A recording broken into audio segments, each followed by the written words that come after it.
नमस्कार, आप देख रहे हैं सत्यामला न्यूज़ चैनल।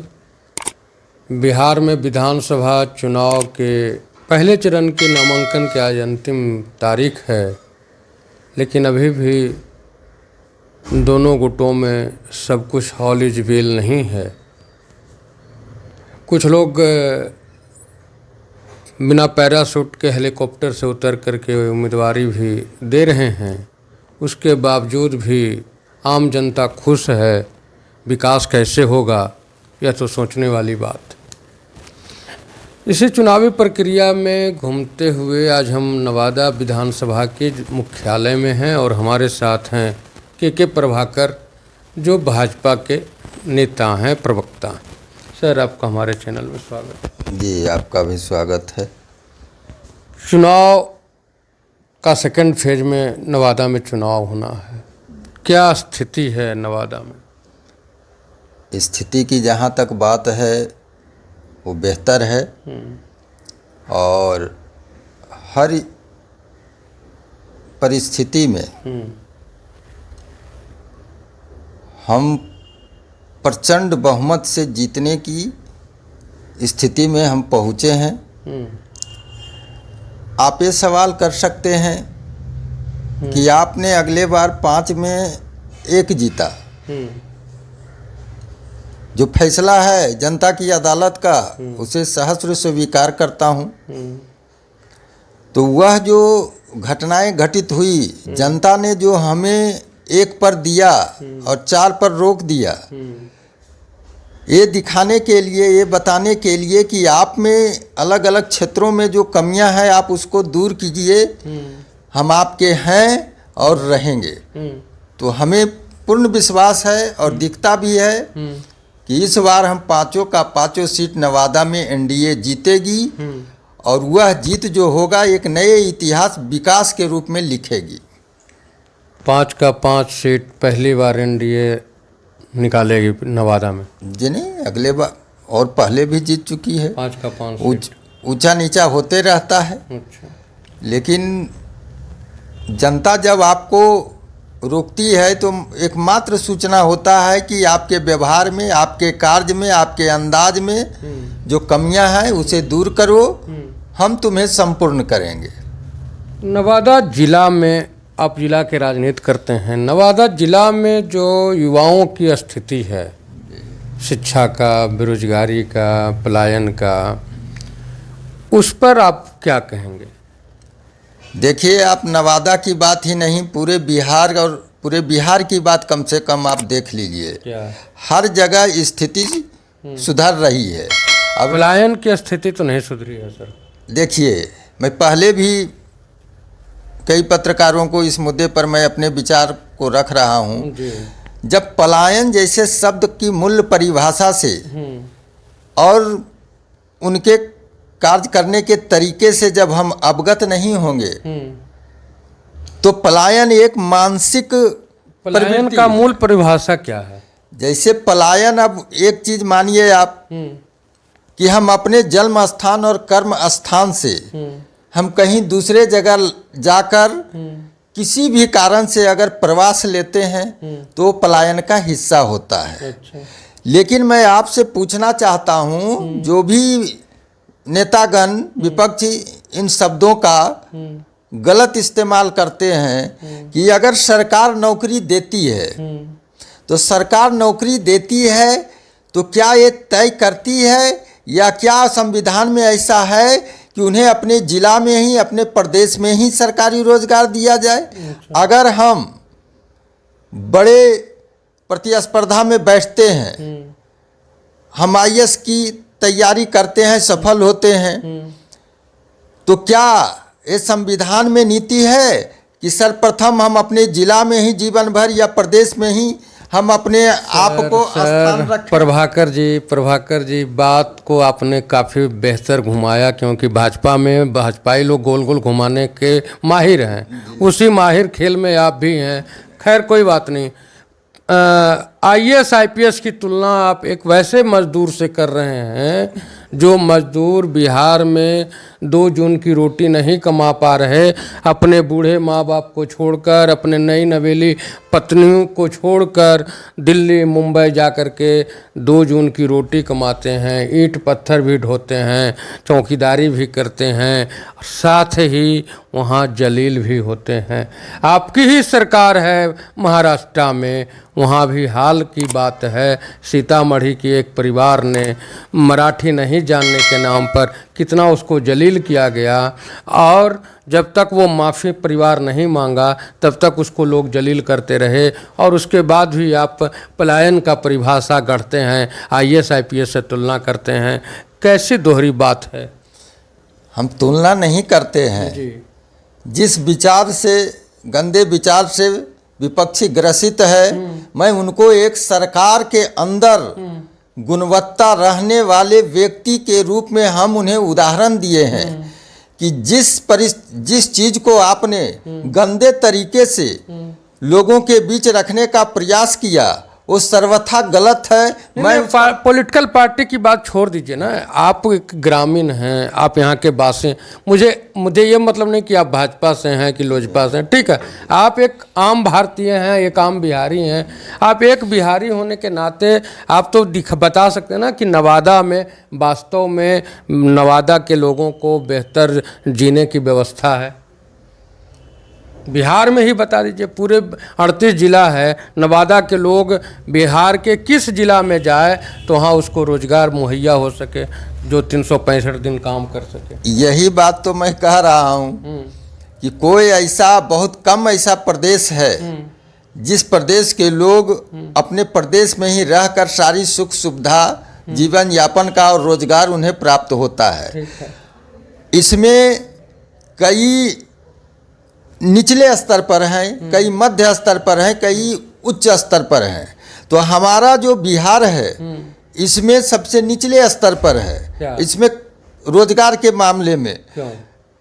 इसलिए कि हमें इन बातों को आत्मसात करने में कोई अतिशयोक्ति नहीं है। उसका कारण है कि जो 20 वर्षों तक हमारी सरकार की है उसको शब्दों में हम प्रशंसा नहीं कर सकते, वो देखा जा सकता है। जी। लेकिन बिहार सर पिछले 20 वर्षों में अपने सड़क पुल का निर्माण किया जो दिख रहा है, ठीक है। बिहार में कल कारखाने लगाने के मामले में पिछले 20 सालों में आपकी गठबंधन की सरकार ने कितने सफलता प्राप्त की है? सफलता की शुरुआत है कहाँ पे? आप देख लीजिए, जमुई में है, बरौनी में जो बंद था एक फैक्ट्री उसको चालू किया गया। अच्छा। और बिहार शरीफ में आकर देखिए कि कितना छोटा छोटा डेयरी फार्म है और कई तरह के वहाँ जो छोटे लघु उद्योग है वो चीज़ चल रहे हैं। और इसके लघु उद्योग का नाम बताइए, कौन सा लघु उद्योग चल रहा है नालंदा जिला में और नवादा जिला हम तो डेयरी वहाँ देखे हैं। अच्छा, नवादा में डेयरी की क्या स्थिति? नवादा में डेयरी की स्थिति है कि आप संकट मोचन के पीछे जाइए, वहाँ संग्रहित होता है, लोग लाकर गाँवों से देते हैं और उसको नालंदा भेजा जाता है। लेकिन मैं एक बात आपको बताना चाहूँगा कि जिस पलायन की बात हो रही है तो उस पलायन के लिए मैं अब उद्योग की ही बात कीजिए ना सर, उद्योग पलायन को छोड़ दीजिए, उद्योग की बात। पलायन जो है वो उद्योग से ही संबंधित है। बड़े उद्योग लगेंगे तो अगले 20 साल और सरकार चाहिए नीतीश का। आपको मैं बताना चाहता हूँ कि एक व्यक्ति के लिए रोटी कपड़ा और मकान होता है। इन मूलभूत सुविधाओं के बाद ही उसे अतिरिक्त सुख सुविधाओं की ज़रूरत होती है और उपार्जन करने का वो प्रयास करता है। तो जो अगले सरकार 15 साल रही, अगले हम वहीं पर आ रहे हैं, आप चिंता न 15 साल सुन करके जो बच्चे अभी युवा हुए, नीतीश सरकार में पैदा हुई बच्चे हुए, वो नीतीश सरकार में युवा हुए, उनको अब क्यों आप पिछले 15 साल का डर दिखा रहे हैं? उससे तो उबरने के लिए ही आपको लोग चुना था। आपने पाँच डिप्टी सीएम बना दिया। आप 5 डिप्टी सीएम जो आपके रहे, उनके कार्यकाल में क्या हुआ वो बताते नहीं। आप लालू यादव और राबड़ी देवी की बात करने लगते हैं। मैं अब ये कह दूं कि श्री कृष्ण सिंह बिहार में विश्वकर्मा थे, अब उस बात को कौन देख रहा है? पिछले 20 सालों में नीतीश कुमार ने क्या किया, भाजपा के जो 5 डिप्टी सीएम बने उन्होंने क्या किया, उसका तो गिनती गिनवाइए। दूसरे ने क्या किया था वो पता है, लेकिन अब आप जो किए हैं वो बताइए। नवादा की बात करते हैं। नवादा में जो जंगल एरिया है, आपका कौआ कोल है, रजौली है, वहाँ पे सावे घास और बांस की खेती होती ज़बरदस्त है। और वहाँ पे सावे घास और कच्चे बांस, ये जो बांस है उस कागज़ बनाने के लिए प्रचुर मात्रा में उपलब्ध है। आज तक जबकि यहाँ के सांसद जो भाजपा के थे वह भी उद्योग पर विचार नहीं किए। आज भी भाजपा के सांसद हैं जिसे भाजपाइयों ने महामानव का दर्जा दे रखा है। उन्होंने नवादा में उद्योग के लिए क्या किया? हमारे यहाँ प्राकृतिक ऐसे इतने स्थल हैं जिसको अगर डेवलप कर दिया जाए तो यहाँ भी पर्यटन उद्योग विकास कर सकता। आप इस पर फोकस कीजिए ना। तो लालू प्रसाद का डर आप दिखा रहे हैं वैसे युवा को जो लालू के शासन में पैदा भी नहीं हुआ था।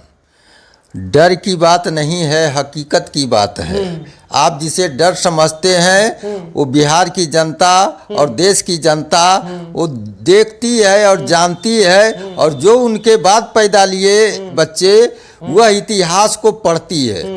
आप जब पर्यटक की बात करते हैं तो शेखो दौरा जयप्रकाश आश्रम आप जाकर देख लीजिए। पूर्व की ही सरकार है, लेकिन उसके रख रखाव में बढ़ोतरी हुई है कि नहीं, किसानों को वहाँ बीज मिलता है कि नहीं। आप ककोला ताज आइए, किसके सरकार में उसका विस्तार किया गया। आप वारसलीगंज में जो चीनी मिल बंद था, सरकार उसको अधिग्रहित सीमेंट फैक्ट्री बना दिया। वो सघन इलाके में जहाँ सरकारी कार्यालय है, लोग वहाँ पे काफ़ी घनी आबादी में बसे हुए हैं, वहाँ सीमेंट फैक्ट्री आपने लगवा। क्या वारसलीगंज में चीनी मिल के जगह कोई दूसरा कृषि आधारित फैक्ट्री नहीं लग सकता था? बेशक लग सकता था। इस तरह का खेल अडानी को जमीन दे दी गई। कोई तो जमीन लेगा ही, अच्छा। और कोई तो अपना पैसा लगाएगा ही, और सरकार उसको सही सदुपयोग होगा। आप बताइए कि जब जिस क्षेत्र में 80% कृषि हो, उस क्षेत्र में आपकी एक अच्छी बात है कि कृषि संबंधित उद्योग लगना चाहिए। मैं भी मांग करता हूं, पूर्व से भी कर रहा हूं। अब सवाल उठता है सरकार की क्या नीति है। एक भी भाजपाई उसके लिए आंदोलन नहीं किया कि सीमेंट फैक्ट्री नहीं लगे और यहाँ कृषि आधारित उद्योग लगे। सर जी, आंदोलन नहीं, प्रतिकार हुआ, अपनी अनिच्छा जाहिर की। आपके वर्तमान विधायिका वारसलीगंज ने सदन में आवाज तक नहीं उठाया, प्रश्न तक नहीं किया, और आप कहते हैं प्रतिकार किया गया। आम जनता की क्या प्रतिनिधि अगर प्रश्न नहीं उठाएंगे तो क्रियान्वित नहीं होगा। आम जनता उसको ये किया गया, वहाँ विरोध किया गया कि भाई जो आप कह रहे हैं कि प्रदूषण के मामले में फैक्ट्री ना खुले, इसके मामले में नहीं, प्रदूषण के मामले में। तो सवाल उठता है कि आपके माध्यम से, प्रिंट मीडिया के माध्यम से, इलेक्ट्रॉनिक मीडिया के माध्यम से कहीं ना कहीं सरकार के तरफ गई, और किन कारणों से उन्होंने उस चीज़ को फिर से अग्रसर किया, ये मेरे नॉलेज में नहीं है। ये तो सरकार के अंदर की बात है, या तो वहाँ के जो जनप्रतिनिधि हैं, जो विधायिका हैं, इनका समुचित जवाब वही दे सकते हैं। इसलिए देखिए, दुख की बात है, कोई ऐसा परिवार नहीं है जिनके बच्चे आईटी करके, डॉक्टर बन के, या सामान्य जिस पर आप बात करना चाहते हैं, किसान मजदूर के बच्चे, हम भी उसी किसान मजदूर के बच्चे से आते हैं। तो हमको पता है कि बाहर जाकर काम करने का दर्द क्या है। लेकिन मैं एक चीज़ जानना चाहता हूं कि जिस प्रदेश में सिर्फ खेती हो, वहाँ पर क्या हो सकता है। अगली सरकार जिस तरह से यहाँ लूटा और कुछ नहीं किया, उसको बराबर करने में, उसको एक जगह पर लाने में समय लगा। आप देखते हैं कि घर के अंदर पिछली सरकार जो लूटा जी उसको लुटवाने, उसके जड़ में अगर कोई है तो वह भारतीय जनता पार्टी है। 1990 में लालू की सरकार बनाने में और बीपी सिंह की सरकार बनाने में भारतीय जनता पार्टी के 100% सहयोग रहा और इसी वजह से लालू प्रसाद की सरकार बनी। लालू और भाजपा में जब अनबन शुरू हो गया तो लालू का जंगल राज हो गया। आरक्षण की बात हुई, बीपी सिंह ने मंडल कमीशन लागू किया, वो कमीशन के बाद सरकार गिरा दी गई। इसलिए गिरा दी गई कि आडवाणी के रथ को पकड़ लिया गया। इसलिए आडवाणी के रथ को अगर नहीं पकड़ा जाता तो न लालू के तरफ से भाजपा अलग होती, न जंगल राज होता और न वहाँ बीपी सिंह के बाद चंद्रशेखर जी बनते और न फिर मध्यावधि चुनाव होता। तो सर भाजपा ने ही इस जंगल राज का शुरुआत किया है, चाहे ये माने या न माने। सारी बात आप खुद किए, प्रश्न किए और उसका जवाब आप खुद दे दिए। आपने कहा कि लालू राज की प्राण प्रतिष्ठा उन्होंने खुद की है। किसने? भाजपा ने। ये आपने बोले। हाँ। तो मैं पूछना चाहता हूं कि अगर हमारे दरवाजे पर कोई पानी पीने आए, अच्छा, तो क्या हम उसको पानी नहीं देंगे? अच्छा, पहला चीज है कि हम उसको पानी देंगे, वो पानी पिएगा और पानी पीकर 20 फीट पर जाकर वो किसी की हत्या कर दे तो क्या आप कहिएगा कि यही व्यक्ति उसकी हत्या करवाया? अच्छा। इसलिए मैं आपके गलत प्रश्न को तिरस्कार करता हूं। और अगर गलत प्रश्न क्या हुआ? गलत प्रश्न ये हुआ कि भाजपा और जनता दल में गठबंधन नहीं हुआ था। तो हम क्या बोल रहे हैं कि गठबंधन हुआ, वही तो कहे कि कोई अनजान व्यक्ति आकर हमसे सहयोग मांगे। ज्यादा अनजान आदमी था सर, अब कहाँ बात घुमा रहे हैं? बात नहीं घुमा रहे हैं।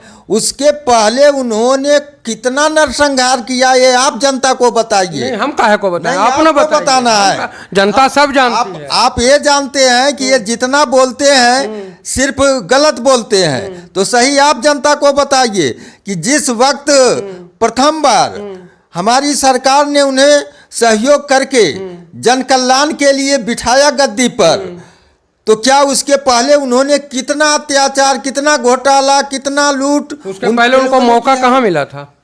बस सर, तो जब उन्होंने गलत करना शुरू किया तब हमने उनको गलत नहीं शुरू किया। जब उन्होंने आडवाणी का रथ रोका उस समय वो गलत यही किया कि आडवाणी का रथ रोक दिए थे और तो कुछ नहीं किए थे। अच्छा बताइए, हम अगर घर में पूजा कर रहे हैं, हम अपने जी पूजा करने के लिए रथ निकाले थे। हम अपने अगर गांव में चौपहरा पूजा कर रहे हैं, सनातन धर्म का अलख जगा रहे हैं और कोई आकर अगर कहे कि तुमको अपने सनातन धर्म का प्राण प्रतिष्ठा नहीं करना है, पूजा नहीं करना है, तो क्या वो हमको याचना प्रार्थना आरती उतार रहा था? सर आपकी सरकार है, नवादा की ही बात करते हैं आप, सनातन की बात करते हैं। भारतीय जनता पार्टी का विधायक है, भारतीय जनता पार्टी का सांसद है। नवादा जिला में मठ के जमीन को लोग कब्जा करके खेल का मैदान बना रहा है और भाजपा के लोग चुप बैठे हैं। आप प्रोटेस्ट कीजिए। हम प्रोटेस्ट करें जी, आप कीजिए। आपको अगर हमें नहीं पता है, भाजपाइयों जब धर्म की बात होती है, भाजपा से जुड़ा होता है तो भाजपाइयों को पता नहीं होता है। भ्रष्टाचार की बात होती है, भाजपा को पता नहीं होता है। कल मैंने आपके ही एक प्रतिनिधि से प्रश्न किया हूं कि आपके अस्पताल में भ्रष्टाचार है, तो वो कहते हैं कि हमारे पास इसका पता नहीं है। ये क्या मतलब हुआ सर?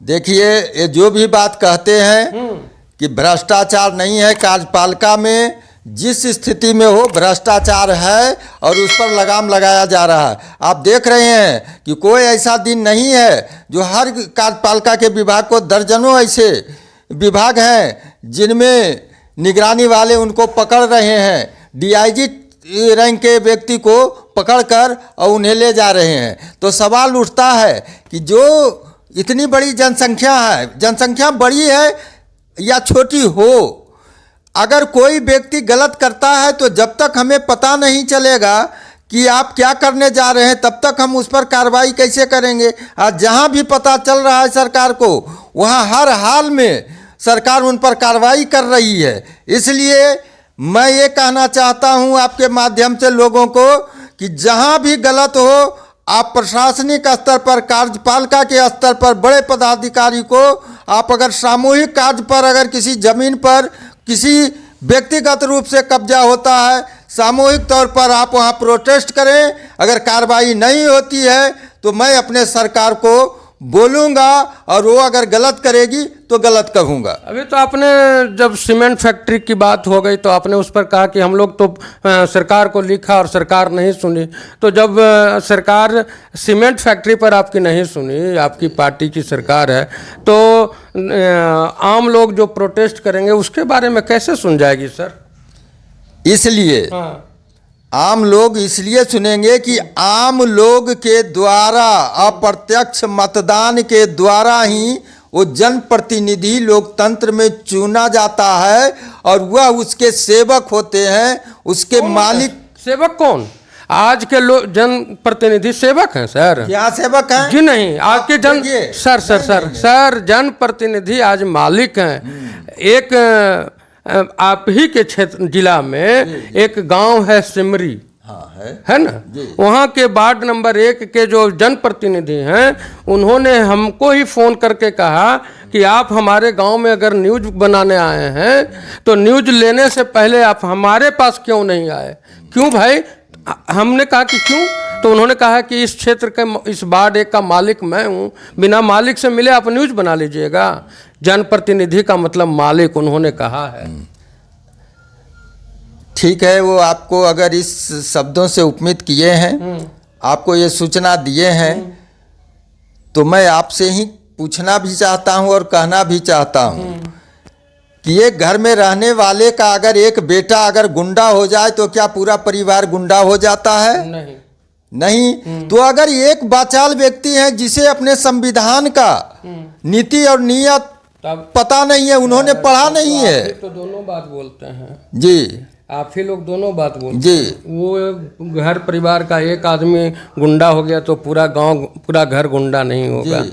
तो जिसका बाप चोर है उसका बेटा भी चोर हो जाएगा? नहीं है? नहीं होगा। नहीं, आप बोलिए ना, नहीं होगा। नहीं होगा ना जी, नहीं। तो जब तक उसके गलत कार्यों का साक्ष्य उपलब्ध नहीं हो। अगर साक्ष्य उपलब्ध है तो कहीं ना कहीं पिता के कुकृत्यों में, कुकर्मों में वह भी सम्मिलित है। आप जिस तेज प्रताप की बात कर रहे हैं, तेजस्वी प्रताप, नाम तेज प्रताप की बात कर रहे हैं ना तेजस्वी की बात कर रहे हैं। मैं केवल ये जानना चाह रहा हूँ कि जैसे आपने कहा कि एक परिवार का एक बेटा अगर गुंडा है तो दूसरा तीसरा बेटा गुंडा नहीं होगा, डॉक्टर इंजीनियर होगा। तो उसी तरह से बाप अगर ठेला चला रहा है तो कोई ज़रूरी नहीं कि उसका बेटा भी ठेला चलाएगा। मैं ये केवल कहना चाहता हूँ और कोई बात नहीं। ना तो आप इतनी सी बात है तो आपका स्वागत है, सम्मान है कि चर्चाएं होनी चाहिए और लोगों को देखने का नज़रिया बदलना चाहिए कि जिसने अपराध किया वो व्यक्ति अपराध किया, कोई व्यवस्था अपराध नहीं करता है। लेकिन हमारे ये देश में, नवादा जिला में आज जिन्होंने भी जिस तरह के 90 से 2005 तक जो घटनाएं घटी वो जनता देख रही है और उसका जवाब अबर अपने मतदान से देगी और एनडीए का 5 सीट जिता कर देगी। और कोई माई का लाल नहीं है जो हमें 5 सीट जीतने से अबर रोक सकती है। ये मेरा सोच नहीं, ये जनता का फैसला है। लुटेरे घोटालेबाजों का सबक और चट्टानी ऐसा जवाब मिलेगा जो ना जमीन मिलेगा ना आसमान मिलेगी, वो बीच में वो हश्र होगा। तब उन्हें पता चलेगा कि जनता की ताकत क्या होती है। 1990 से 2005 के बीच का नवादा जिला में 2 ऐसे महामानव जो एनडीए के उम्मीदवार हैं, दो महामानव जिन्होंने नरसंहारों में भ्रष्टाचारों में कहीं ना कहीं उनका सहयोग रहा है, और आप उनके लिए ये कह रहे हैं कि लोग वोट दे करके उनको स्वागत करेंगे। यही कहना चाह रहे हैं ना सर? खुले दिल से स्वागत करेंगे, इसलिए कि वो नरसंहारों में और भ्रष्टाचारों में लिप्त रहे हैं, डकैतियों में लिप्त रहे हैं। आप साबित कर दें। कौन? आप साबित कर दें। क्यों साबित करने जाए? इसलिए कि आप सवाल कर रहे हैं। हम तो सवाल करेंगे। तो सवाल करेंगे सर। जवाब तो आप देंगे ना, कहा कि आपने टिकट दिया है। तो टिकट दिया है तो जवाब सुनिए। आप अभी ने कहा कि पिता अगर गलत है तो पुत्र गलत नहीं होता है। ठेला वाले अगर ठेला चलाते हैं तो उनका बेटा कल डॉक्टर नहीं होगा, एक किसी की गारंटी नहीं है। ये ना संविधान में है ना प्रकृति में है। तो मैं पूछना चाहता हूँ आपके द्वारा कि जो विभा देवी जी को अपराधी और हत्यारा बता रहा है, एक साथ लाकर हमारी पार्टी और सरकार के बीच रख दे कि विभा देवी ने गलत कार्य किया है, तो मैं आपको बता देना चाहता हूं वो कभी हमारे सरकार की हिस्सा नहीं रहेगी। इसलिए उन पर कुछ नहीं है, वो बहुत नेक महिला और सुशील महिला है। इसलिए सरकार ने उन्हें अपना सिंबल दिया और जनप्रतिनिधि बनाने के लिए लोगों से कामना की। भारतीय जनता पार्टी के जो रुख हैं, उस रुख से आप समझ सकते हैं कि हम लोकतंत्र में कहाँ जा रहे हैं। जब तक गैर भारतीय जनता पार्टी नेता होते हैं तब तक वो भ्रष्ट होते हैं। जैसे ही भाजपा के चरण चुंबन करने लगते हैं वैसे ही भ्रष्टाचार मुक्त हो जाते हैं। इसका उदाहरण आप महाराष्ट्र में भी देखे हैं, बिहार में भी देख रहे हैं। बिहार तो छोड़ दीजिए, नवादा में भी देख रहे हैं।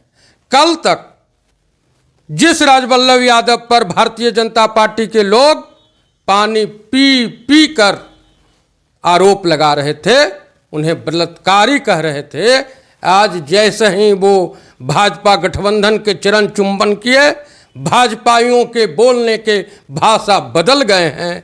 यह आप भी देख रहे हैं। बाकी जनता एक दिन का मालिक है, बाकी तो मालिक कौन है वो जनता भी समझती है। पलायन की बात होती है, पलायन के बोल गोल गोल घूमने लगता है। विकास की बात होती है, ये दिखाते हैं कि अगर इन लोगों ने विकास किया है तो फिर चुनावी गिफ्ट देने का नौबत क्यों आया। और सभी लोग, इनके जो घटक दल हैं वो कह रहे हैं कि मुझे कम आंका गया। सभी लोग में रोष है, उन लोगों को भी डर दिखाकर चुप कर दिया गया है। बाकी एक दिन का जो जनता मालिक है वह एक दिन में 11 नवंबर को अपना मतदान अपने लिए करे, अपने भविष्य के लिए करे।